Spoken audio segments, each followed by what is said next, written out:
Hello everyone, आपका स्वागत है ओनली स्टडी में। आज हम फिर से पढ़ने वाले हैं ठोस अवस्था एवं नाभिकीय रसायन से संबंधित जितने भी क्वेश्चंस बन सकते हैं। देखिए, इसमें से टॉप 55 क्वेश्चंस लिया गया है, ठीक है।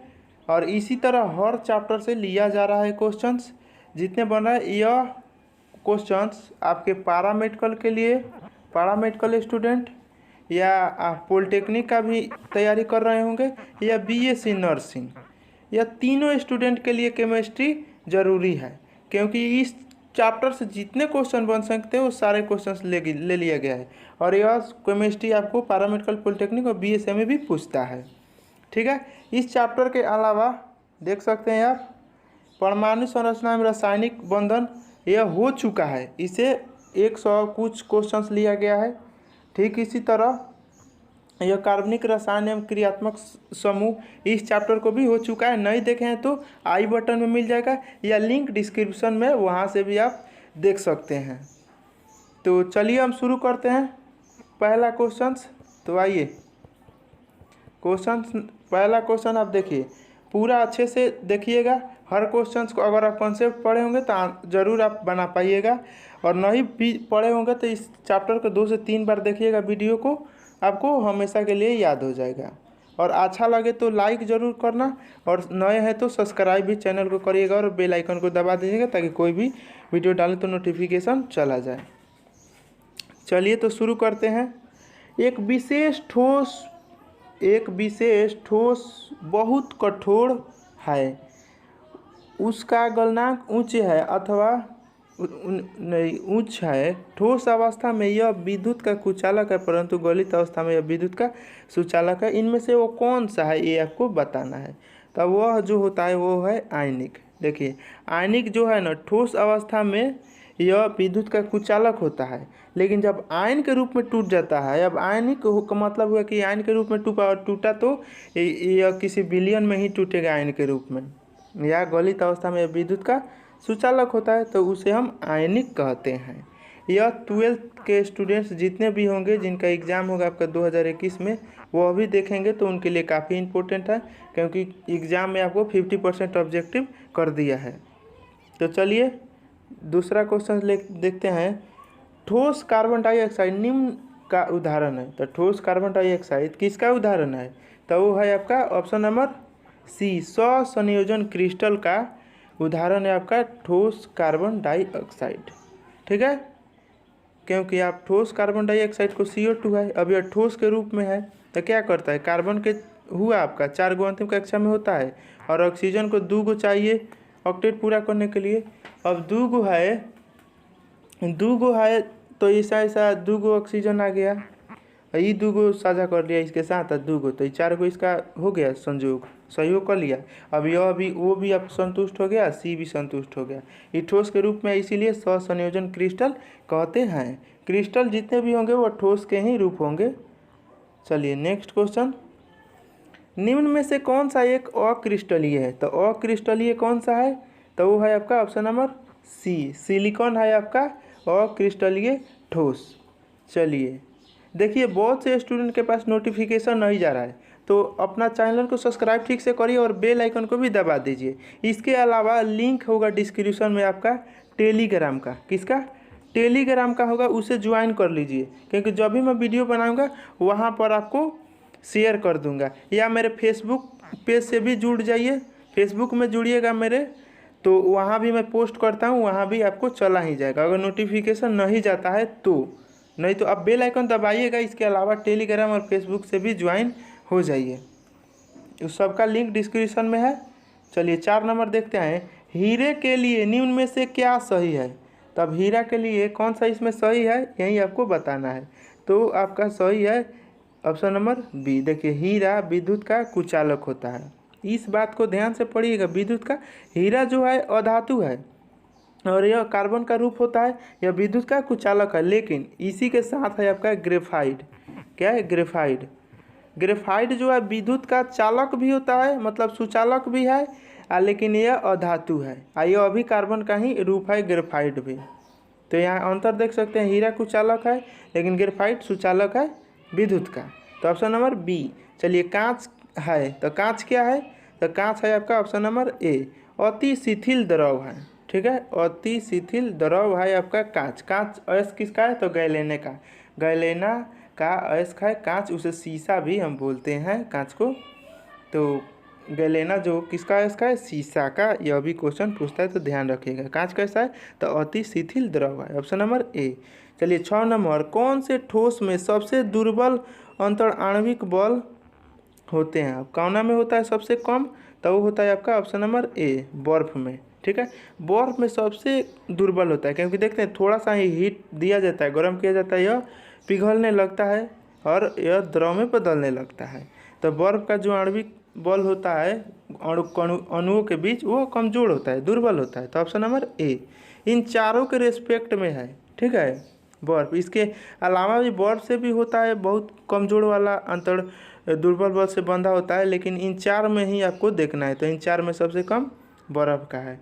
चलिए नेक्स्ट क्वेश्चन, आयोडीन क्रिस्टल को निम्न में से किस समूह में रखते हैं। तो आयोडीन क्रिस्टल को किस समूह में रखते हैं, तो वो रखते हैं ऑप्शन नंबर सी, आणविक क्रिस्टल में रखते हैं, ठीक है। आयोडीन क्रिस्टल को निम्न में से किस समूह में रखते हैं, तो आणविक क्रिस्टल में रखते हैं। चलिए 8 नंबर क्या है, आयनिक क्रिस्टल के लिए कौन सा सही नहीं है।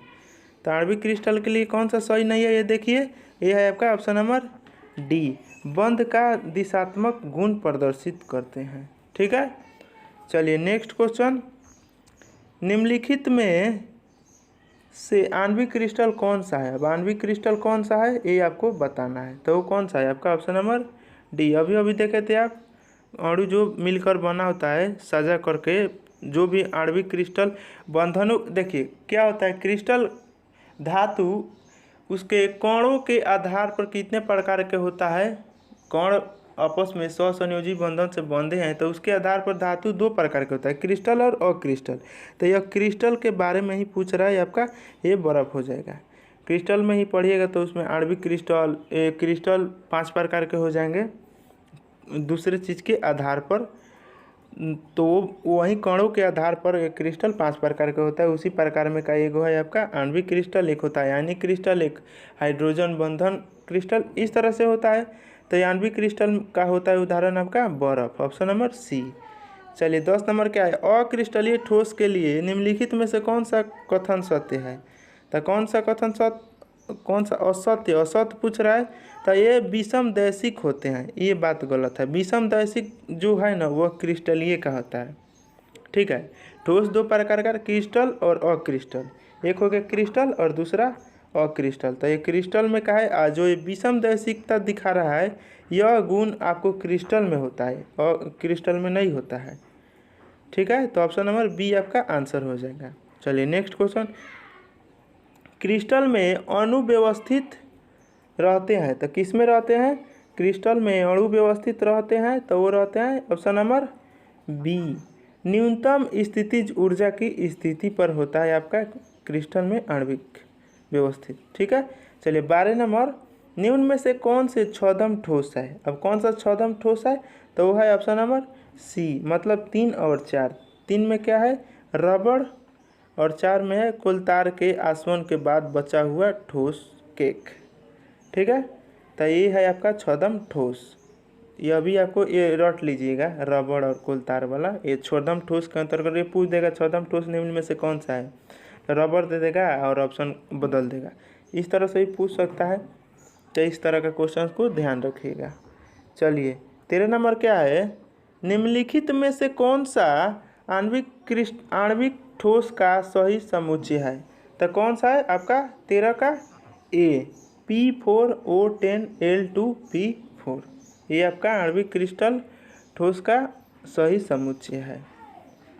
चलिए 14 नंबर क्या है, निम्न में से कौन ठोस अवस्था में विद्युत का कुचालक होता है। देखिए ठोस अवस्था में विद्युत का कुचालक, लेकिन पिघलाने पर सुचालक बन जाता है। तो ये कौन सा है इसमें का, तो वो है आपका 14 का ऑप्शन नंबर सी, ठीक है, पोटासियम क्लोराइड। पोटासियम क्लोराइड ठोस अवस्था में विद्युत का कुचालक होगा, लेकिन जैसे इसको घुलाइएगा, पिघलेगा, विलयन बनेगा, तो उसमें से धारा प्रवाहित होने लगेगा।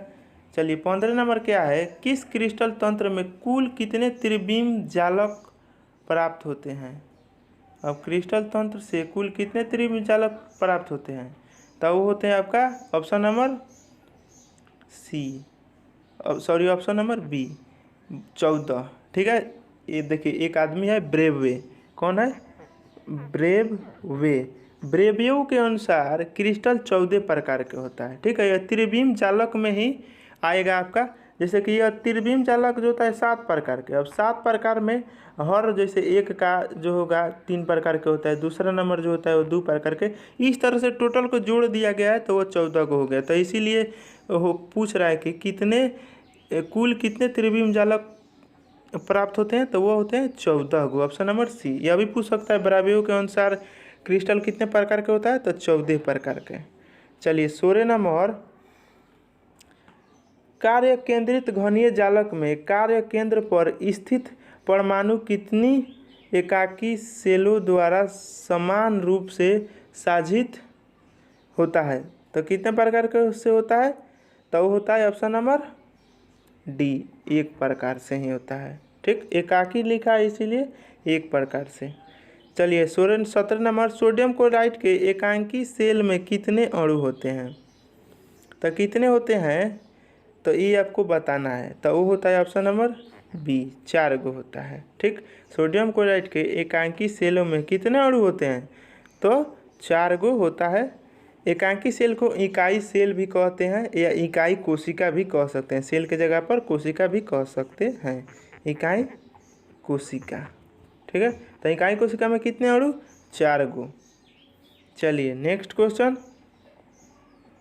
क्वेश्चन क्या है, देखिए एक आयनिक यौगिक की इकाई सेल में ए आयन घन के कोनों पर उपस्थित तथा बी घन के केंद्र पर। अब केंद्र पर है तो टोटल ले लेगा एगो, बी के संख्या कितना हो जाएगा, एगो अणु हो जाएगा।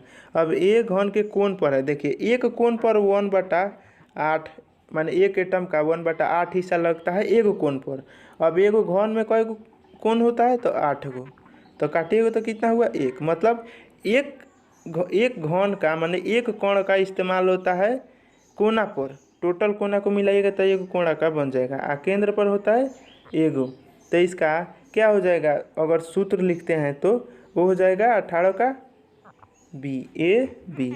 इस तरह से लिखा जाता है। जैसे ए बी क्यों लिखे, क्योंकि देखिए ए की संख्या कितना हुआ 1, बी की संख्या कितना हुआ 1, इसीलिए ए बी। एक एक है इसीलिए एक एक लिख दिया। अगर ए अगर 2 गो लगा होता तो 2 लिखते हैं यहाँ पर, और बी 3 गो लगा होता तो 3 गो। लेकिन वहाँ निर्भर करेगा कौन सा आप घन लिए हैं।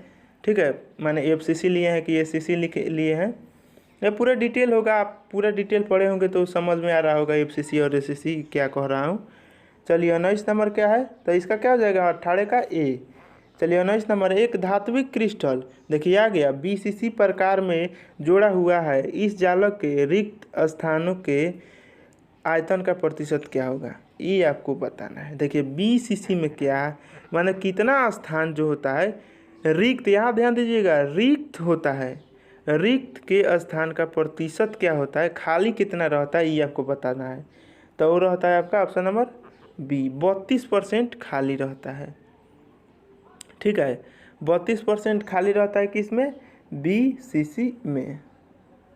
चलिए और देखिए BCC में पूछ देगा कि कितना स्थान भरा रहता है, तो वो भरा रहता है आपका 68%, क्योंकि आप 32 में 100 में से 32 घटाइएगा तो 68 ही ना बचेगा। ये कह रहा है कि कितना परसेंट स्थान खाली है, तब 32%, तब भरल कितना है, तो 68%। या किस में, BCC में। FCC में कितना होता है, FCC में आपका होता है फलक केंद्र, तो यह होता है आपका 74%, कितना 74.5 होता है। 74% स्थान घेरले रहता है FCC में। एक होता है SCC, SCC में क्या होता है कि 52% स्थान भरले रहता है। SCC में कितना स्थान भरा रहता है, 52%। FCC में कितना 74.5% और BCC में कितना 68% स्थान, ये सब भरल रहता है। अब जिस तरह से पूछे खाली करे बोलेगा तो आप घटा लीजिएगा 100 में से। चलिए देखते हैं 20 नंबर, सीजियम क्लोराइड क्रिस्टल के लिए अंतर आणविक दूरी होती होगी। अब कितना होगी ये आपको बताना होगा। अगर आप पढ़े होंगे तो ये आप समझ जाइएगा क्या पूछ रहा है। तो स्थान कितना होगा, दूरी होगा ए बटा सॉरी ये होगा √3 ऑप्शन नंबर सी आपका हो जाएगा। ये अभी एक कॉन्सेप्ट का ही अंतर्गत है। आप कॉन्सेप्ट पढ़े होंगे तो आपको समझ में आ रहा होगा। चलिए 21 नंबर क्या है, पोटेशियम क्लोराइड क्रिस्टल में किस प्रकार का जालक पाया जाता है। तो पोटेशियम क्लोराइड क्रिस्टल में किस प्रकार का जालक पाया जाता है, तो वो पाया जाता है ऑप्शन नंबर ए, फलक केंद्रित पाया जाता है। ठीक है, पोटेशियम क्लोराइड क्रिस्टल में किस प्रकार का जालक पाया जाता है, तो फलक केंद्रित पाया जाता है। 22 नंबर का देखिए, AB2 प्रकार की संरचना पाई जाती है। तो किस में पाई जाती है, तो वो पाई जाती है ऑप्शन नंबर सी। देखिए क्लोरीन के कैल्शियम की कितना संख्या है, 2 गो, तो ये ए हो गया। और आपका वेब की संख्या 2 गो, तो बी हो गया। तो इसी को लिख दिया है AB2 प्रकार की संरचना पाई जाएगी किस में, तो ऑप्शन नंबर सी में। और सब देख सकते हैं ऑप्शन, ऐसा नहीं ना है, इसीलिए ये अभी ध्यान रखिएगा, ऑप्शन नंबर सी। चलिए FCC में प्रत्येक गोले में अष्टफलकीय छिद्रों की संख्या, कितना छिद्र होता है ये आपको बताना है। तो ये होता है ऑप्शन नंबर डी। ठीक है, ऑप्शन नंबर डी, एक ही छिद्र होता है अष्टफलकीय में, एक ही छिद्र होता है FCC में। चलिए नेक्स्ट क्वेश्चन 24 नंबर क्या है, एक ठोस 2 तत्वों X और Z से मिलकर बना है। परमाणु Z CCP व्यवस्था में व्यवस्थित है, जबकि परमाणु X सभी चतुष्फलकीय रिक्तों में जगह घेरे हुए हैं। तो यौगिक सूत्र आपको ज्ञात करना है। देखिए यह CCP है, तो यह अभी एक प्रोसेस होता है, इस पर थोड़ा बनाऊंगा तो संभव नहीं हो पाएगा। मैं आंसर आपको बता रहा हूँ डायरेक्ट, ये होगा ऑप्शन नंबर सी। X की संख्या 2 गो और Z की संख्या 1 गो, किस में, CCP में। अगर आप CCP पढ़े होंगे तो आपको समझ में आ रहा होगा, वरना ऊपरे ऊपरे उधिया रहा होगा। तो कॉन्सेप्ट देख लीजिएगा इसका, और किस तरह से आएगा ये आपको ज्ञात करना है। तो प्रैक्टिस कर लीजिएगा, बदल के भी क्वेश्चन दे सकता है। चलिए 25 नंबर क्या है, CCP जालक में रिक्त स्थान होते हैं। तो कितने होते हैं, तो होते हैं ऑप्शन नंबर ए 26%। ठीक है, 26% होते हैं CCP जालक में रिक्त स्थान, 26% होता है, ऑप्शन नंबर ए। चलिए नेक्स्ट क्वेश्चन, नेक्स्ट है AB इस तरह से अनंत आएगा। प्रकार के विन्यास में प्रथम परत A तथा तृतीयक परत A में उपस्थित समरूप 2 परमाणुओं को उसके केंद्र से मिलाया जाता है। तो सही कथन को समझाइए। कौन सा कथन उसके रिस्पेक्ट में सही है, तो वो है आपका ऑप्शन नंबर बी। ठीक है, रेखा पर केवल चतुष्फलकीय रिक्तिकाएँ प्राप्त होती है। ठीक है, ऑप्शन नंबर बी आपका आंसर हो जाएगा।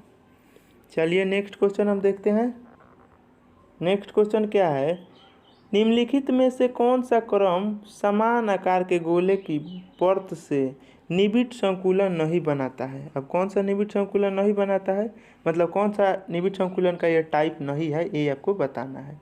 तो ये हो जाएगा ऑप्शन नंबर सी। देखिए अगर आप पढ़े होंगे तो ABC यह होता है, AB AC AB इस तरह का भी पैटर्न होता है, इस तरह का भी पैटर्न होता है, लेकिन इस तरह का नहीं होता है। ऑप्शन नंबर सी आपका आंसर हो जाएगा। अगर आप कॉन्सेप्ट पूरा पढ़े होंगे तो ये बुझा रहा होगा AB ये सब क्या बोल रहा है। चलिए तो देखिए क्या कर रहा है 28 नंबर में, अगर आप ध्यान से पढ़ेंगे तो देखिए CCP व्यवस्था वाले इकाई सेल, यह इकाई सेल है। CCP एक घनीय सेल ही का ही एक रूप है। तो वह 3 गो आपको कुछ परमाणु दिख रहा है, तो इन परमाणुओं के बीच में अंतर क्या है यही आपको बताना है। तो ये ऑप्शंस में पढ़िएगा तो मिलेगा। चलिए होता क्या है कि जो बीच वाला होता है ना, ये अंतिम और आप देख सकते हैं 2 जो है 1 और 3 से सेम दूरी पर होता है। तो यही बात देख मतलब क्या लिखा है देखते हैं। तो अगर आप देखेंगे ऑप्शन नंबर 2 को, तो उसी तरह लिखा है। क्या लिखा है कि परमाणु 2 परमाणु 1 और परमाणु 3 से समान दूरी पर है। तो आपका ऑप्शन नंबर सही हो जाएगा 2। तो ऑप्शन नंबर 2 आपका आंसर हो जाएगा। चलिए नेक्स्ट क्वेश्चन हम देखते हैं। नेक्स्ट क्वेश्चन क्या है, पढ़िए। क्वेश्चन है एक काल्पनिक सी, इसके बारे में भी कुछ लिखा है। अब क्या लिखा है, हाँ देखिए, सजावट है। या 3D में थोड़ा फिगर होगा तो थोड़ा समझाना मुश्किल हो पाएगा, फिर भी कोशिश करता हूँ। देखिए 3 गो CCP में क्या होता है, 3 लेयर होगा, 3 गो फॉर्मेट परमाणु सजा रहेगा। तो ये कर क्या रहा है कि देखिए, यदि एक तल को विभाजित, इसको पढ़िए, तल को विभाजित किया जाए तो अनुप्रस्थ काट के किस प्रकार की होनी चाहिए। जब ऊपर से मान लीजिए यह काट दिया तो किस तरह से दिखेगा, यही आपको बताना है। तो ये ऑप्शन देखिए ध्यान से, तो यह किस तरह से दिखेगा, तो यह दिखेगा आपको ऑप्शन नंबर सी, इस रूप में दिखेगा। ए वाला जो है बीच में इसको दिख रहा है, सी सभी अरिया अरिया पर है और बी इनके अगल बगल में है, इस तरह से दिखेगा परमाणु।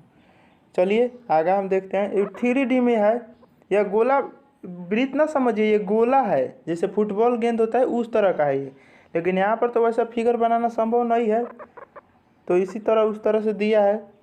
चलिए आगे पढ़िए। निम्न में से कौन सा यौगिक फेरो विद्युत है। अब कौन सा फेरो विद्युत है, तो वो है ऑप्शन नंबर ए, ठीक है, BaTiO, यह फेरो विद्युत है। चलिए 31 नंबर क्या है, कुछ क्रिस्टल दाब के अनुप्रयोग पर विद्युत संकेत उत्पन्न करते हैं, इस घटना को कहते हैं। तो क्या कहते हैं, तो वह कहते हैं ऑप्शन नंबर सी, पीजो विद्युत, ठीक, पीजो विद्युत कहते हैं। चलिए 32 नंबर पढ़िए। निम्न में से किस त्रुटि के कारण क्रिस्टल का घनत्व कम हो जाता है। देखिए ध्यान से अगर पढ़े होंगे, सटकी दोष इंपॉर्टेंट है, सटकी दोष और फ्रेंकल दोष, इसको पढ़ना ही है आपको। ये दोनों दोष को पढ़ लीजिएगा तो काफ़ी आपके लिए लाभदायक होगा। तो सटकी दोष में क्या होता है कि मान लीजिए यह परमाणु एक दूसरे से सटल रहते हैं, अपोजिट वाला, जैसे यहाँ प्लस हुआ तो माइनस, यहाँ प्लस हुआ तो यहाँ माइनस, यहाँ प्लस हुआ तो यहाँ माइनस, दोनों एक साथ वाला सेम वाला नहीं रहता है। तो सटकी दोष में होता है क्या कि सेम संख्या में, मान लीजिए कि 2 गो प्लस हटा तो 2 गो माइनस हटेगा यहाँ से, और हट कर इस क्रिस्टल से निकल जाएगा। तो निकलने से क्या होगा, जो दोष उत्पन्न होगा उसे सटकी दोष कहते हैं। और पहले जो घनत्व होता है उसके तुलना में ये कम हो जाता है, क्योंकि यहाँ से निकल गया तो घनत्व घट जाता है। तो यही ना पूछ रहा है कि किस क्रिस्टल का घनत्व कम हो जाता है, किस दोष के कारण, तो सटकी दोष में। फ्रेंकल दोष में ऐसा नहीं होता है, फ्रेंकल दोष में घनत्व में कोई प्रभाव नहीं पड़ता है। आगे बताएंगे कि फ्रेंकल दोष में क्या होता है। 33 नंबर पढ़िए।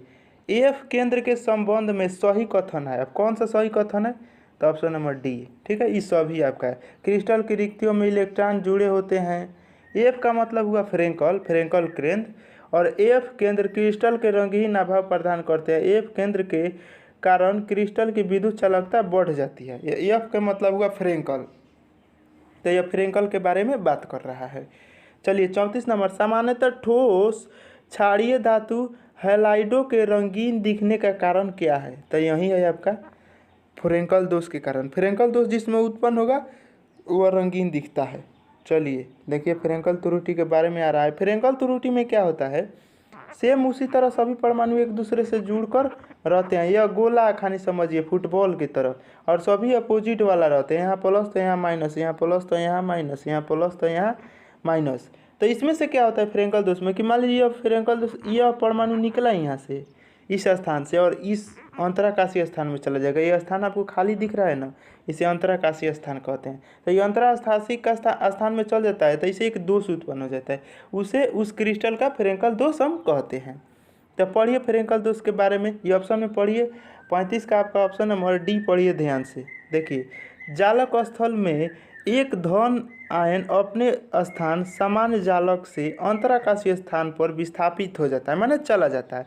तो इसे जो दोष उत्पन्न होगा उसे हम फ्रेंकल दोष कहते हैं। चलिए आगे बढ़ते हैं।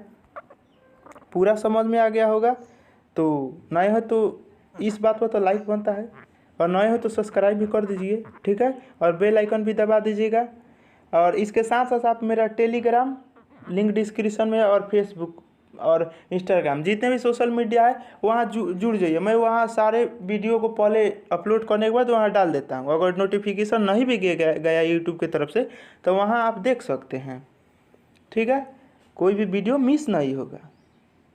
तो चलिए आगे हम बढ़ते हैं। आगे क्वेश्चन क्या है, 36 नंबर, ध्यान से पढ़िए। क्रिस्टलों में सटकी दोष तब पाया जाता है जब, अब क्रिस्टलीय में सटकी दोष कब पाया जाता है, तो वो पढ़िएगा ऑप्शन तो आपको पता चलेगा। तो वो पढ़िए आप ऑप्शन नंबर डी, देखिए जालक के समान संख्या में लिख रहा है, समान संख्या में धनायन ऋणायन लुप्त हो जाना, तभी उसमें छठ की दोष उत्पन्न होता है। चलिए 37 नंबर पहले बताया था डिटेल। चलिए 37 नंबर, क्रिस्टल में विद्यमान अशुद्धियाँ का कार्य नहीं है। कौन सा कार्य नहीं है अशुद्धि वाला का? तो वो है ऑप्शन नंबर सी, तापीय साम्य स्थापित करना, यह अशुद्धियों का कार्य नहीं है। 38 नंबर, निम्न में से कौन सा क्रिस्टल फ्रेंकल दोष प्रदर्शित नहीं करता? तो कौन नहीं करता? तो वो है ऑप्शन नंबर सी, KBr। चलिए नेक्स्ट क्वेश्चन देखिए, जो फिगर में बताया था इसको पढ़िएगा तो पता चलेगा कौन सा दोष है। देखिए क्रिस्टल में कौन सा फिगर दिख रहा है, कौन सा दोष है आपको बताना है। देखिए कई गो स्थान खाली है, 1 2 3 4, 4 गो स्थान खाली। अब कहाँ क्या रहेगा? देखिए इधर माइनस है, इधर माइनस है, तो बीच में प्लस वाला होगा। प्लस का मतलब सोडियम, सोडियम प्लस। अगर यहाँ भी देखते हैं, यहाँ माइनस है, यहाँ माइनस है, तो बीच में प्लस वाला होगा, तो यहाँ आएगा सोडियम, क्योंकि सोडियम प्लस वाला है। अब यहाँ देखिएगा, यहाँ सोडियम, तो बीच में क्या आएगा? क्लोरीन। अब यहाँ भी देखिएगा सोडियम, यहाँ भी सोडियम, तो क्या आएगा? क्लोरीन। तो मतलब 2 गो प्लस हटा, 2 गो माइनस हटा। अब सेम अनुपात में समान वाला हट रहा है। अब समान वाला हटा है तो कौन सा दोष होता है? तो वो है शॉर्ट की दोष में ऐसा काम होता है। तो आपका आंसर हो जाएगा बी, शॉर्ट की दोष। चलिए 40 नंबर पढ़िए, निम्न में से कौन सा कथन सत्य नहीं है, यह बात कह रहा है। तो वो है आपका ऑप्शन नंबर डी पढ़िएगा। तो और समीकरण नीति दोष में परिवर्तन नहीं होता है, घनत्व में परिवर्तन नहीं होता है, ये बात गलत है भाई। परिवर्तन में होता है, घनत्व में परिवर्तन होता है। तो ऑप्शन नंबर डी। चलिए 41 नंबर, परमाणु भित्ति में कौन सी धातु ऑक्सीकारक धातु ईंधन के रूप में प्रयोग नहीं की जाती? तो किसका नहीं किया जाता है? तो वो नहीं किया जाता ऑप्शन नंबर डी, एंटीनियम का। एंटीनियम का प्रयोग नहीं किया जाता है, इसका शायद पीबी होता है संकेत, एंटीनियम। चलिए 42 नंबर, मुक्त अवस्था में यह एंटीनियम का संकेत सही है कि नहीं, आप कमेंट करके बताइएगा। पीबी होता है या कुछ और होता है, कमेंट करके बताइए। चलिए 42 नंबर, मुक्त अवस्था में अस्थायी कण है, कौन सा है अस्थायी कण? तो वो है option number D, neutron. Neutron पर कोई चार्ज नहीं होता है, मुक्त होता है भाई। ये कहाँ होता है? नाभिक में होता है, प्रोटॉन प्लस न्यूट्रॉन किसी भी परमाणु के नाभिक में होता है, इस पर कोई चार्ज नहीं होता है, इसलिए यह मुक्त अवस्था में रहता है। चलिए अब रेडियो एक्टिव से संबंधित क्वेश्चन देखेंगे। चलिए, रेडियो एक्टिव वक्त की खोज सर्वप्रथम किसने की थी? तब किसने की थी सर्वप्रथम? तब वह की थी ऑप्शन नंबर क्या हो जाएगा? ऑप्शन नंबर 43 का option number B, Henry Becquerel ने। देखिए रेडियो एक्टिव की खोज करने में ये मैडम क्यूरी जी का पूरा खानदान लग गया था, सब लोग इसी को खोज करने में मर गए। यह मैडम क्यूरी भी की थी रेडियो एक्टिव के बारे में कुछ, पूरा पाठ पढ़िएगा तो आपको पता चल जाएगा। इनका दामाद, इनका बेटी, इनका पति, ये सब लोग इसी के खोज किए थे रेडियो एक्टिव के बारे में ही, उसका यूनिट क्या होगा, उसके कार्य क्या क्या करता है। तो पहले रेडियो एक्टिविता का खोज हेनरी बेकुरल ने किया था, ये आप बात ध्यान में रखिएगा। 44 नंबर, किसी परमाणु नाभिक का प्रथम कृत्रिम विखंडन किसके द्वारा किया गया? तो किसके द्वारा किया गया? तो वह किया गया ऑप्शन नंबर डी, रदरफोर्ड द्वारा। ठीक है, नाभिक में इसीलिए कभी कभी पूछता है कि प्रोटॉन की खोज किसने किया, तो रदरफोर्ड बार बार बोल देता है, क्योंकि प्रोटॉन कहाँ होता है? नाभिक में, और नाभिक का खोज किसने किया था? रदरफोर्ड। ठीक है, तो ऐसे नहीं होता है, नाभिक प्रोटॉन की खोज रदरफोर्ड नहीं किए थे, चैडविक किए थे, शायद चैडविक किए थे, लेकिन अधिकतर बार बार दे देता है कि रदरफोर्ड किए हैं, लेकिन रदरफोर्ड नाभिक का खोज किए थे, इस बात को ध्यान रखिएगा। चलिए 45 नंबर, गामा किरणें है, अब कौन सा गामा किरण है? तो हो जाएगा ऑप्शन नंबर बी, उच्च ऊर्जा वाली विद्युत चुंबकीय तरंगे, यह गामा किरण है। चलिए 46 नंबर, निम्न में से उत्सर्जन के दौरान न्यूट्रॉन को देखा जा सकता है, कौन किसको देखा जा सकता है? तब हो जाएगा ऑप्शन नंबर डी, बीटा को उत्सर्जित और पॉजिट्रॉन को भी देखा जा सकता है। 44 नंबर, 47 के कौन सा चुंबकीय क्षेत्र द्वारा विक्षेपित नहीं होता? अब कौन सा नहीं होता विक्षेपित? तब वह हो जाएगा ऑप्शन नंबर डी, ठीक, फोटान विक्षेपित नहीं होता है चुंबकीय क्षेत्र में। चलिए आगे देखते हैं 48 नंबर, एक रेडियो समस्थानिक उत्सर्जित नहीं करेगा, कब कब नहीं करेगा? तब हो जाएगा 48 का सी, ऑप्शन नंबर सी। अल्फा एवं बीटा किरणें साथ साथ यह समस्थानिक उत्सर्जित नहीं करेगा। चलिए 49 नंबर, निम्नलिखित में से किसे चुंबकीय क्षेत्र द्वारा विक्षेपित किया जा सकता है?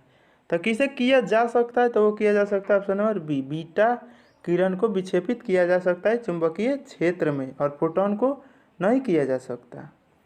चलिए 50 नंबर, रेडियो एक्टिवता का सिद्धांत निम्न में से उत्पन्न हुआ। अब कैसे उत्पन्न हुआ ये आपको बताना है। तो ये है ऑप्शन नंबर सी, अस्थायी नाभिक का विखंडन। ये क्या होता है कि जब अस्थायी नाभिक वाला परमाणु होता है ना, तो उसका नाभिक उस समय तक टूटता है जब तक ये अस्थायी में ना बदल जाए। अब यही टूटना रेडियो एक्टिव कहलाता है, ठीक है। इसी के कारण आपका परमाणु बम बनाया जाता है। परमाणु बम में नाभिकीय विखंडन होता है। तो यह ऑप्शन ध्यान में रखिएगा। बहुत लोग नाभिकीय विखंडन मारेगा, पर ऐसा गलती आप मत करिएगा, क्योंकि यह अस्थायी नाभिक का विखंडन होता है इसमें, रेडियो एक्टिव के सिद्धांत में। चलिए 51 नंबर पढ़िएगा, एक तत्व अनेक रेडियो एक्टिव अभिक्रिया के पश्चात अपने एक 4 इकाई परमाणु भार, देखिए एटॉमिक नंबर 4 इकाई कम हो गया। तो कब होता है ऐसा? अल्फा बीटा कण निकलता है तो क्या क्या होता है ये ध्यान से सुनिएगा।